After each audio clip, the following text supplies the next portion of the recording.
Hello, good morning. Yan, nag-harvest tayo ng apat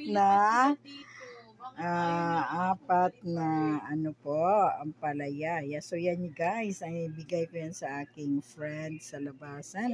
So kasi hindi ko naman din kaya na kumain ito.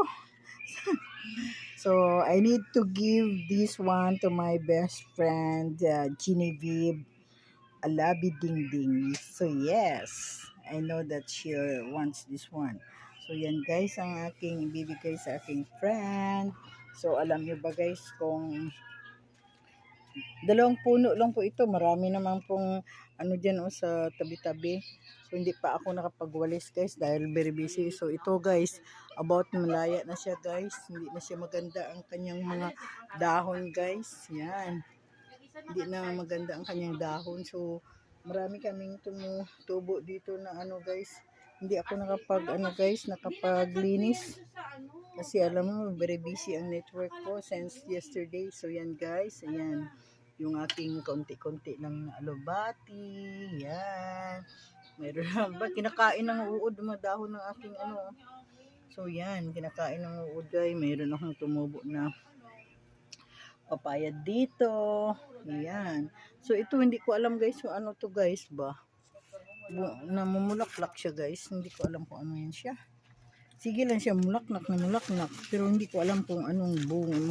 Hindi pa siya nagbubunga. Bulaklak lang.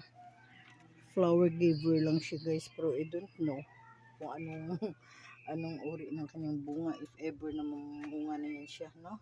Diba? Kasi wala kaming space dito guys.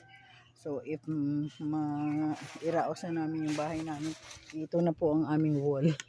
Ito na po, yan na po ang aming wall kasi hindi pa namin ang bahay namin kasi alam mo na kung anong wala.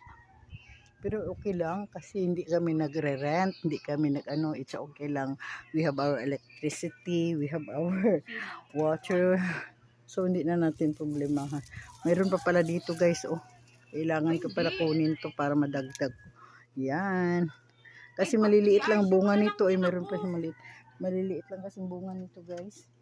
So, yan. So, thank you guys for watching guys. And watch for more guys. And this is what I'm going to give to my best friend. Yes. Thank you very much for this. And watch for more. Love you all.